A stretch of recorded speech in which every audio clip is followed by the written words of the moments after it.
सिवान के पूर्व सांसद मोहम्मद शहाबुद्दीन की पत्नी हिना साहब अब निर्दलीय लड़ेंगी चुनाव।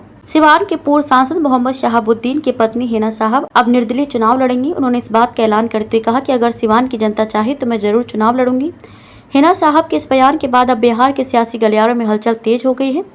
सिवान की जनता व शहाबुद्दीन के समर्थक काफी अरसे से शहाबुद्दीन परिवार के फैसले का इंतजार कर रहे हैं।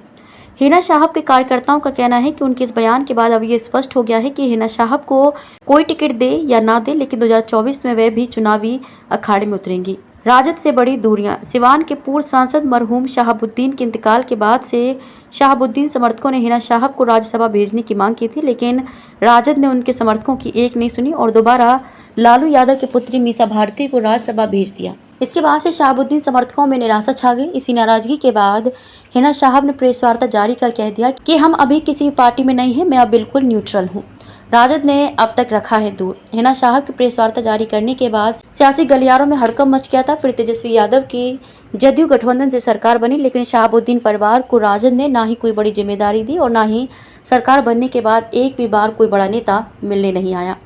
इसके बाद तमाम तरह की अटकलें लगाई जा रही थी कि हिना साहब किसी दूसरे दल से चुनाव लड़ेंगी। हालांकि इस पर अभी हिना साहब का कोई भी बयान नहीं आया है कि वह किस पार्टी से चुनाव लड़ेंगी, लेकिन इतना जरूर कहा है कि मैं चुनाव जरूर लड़ूंगी।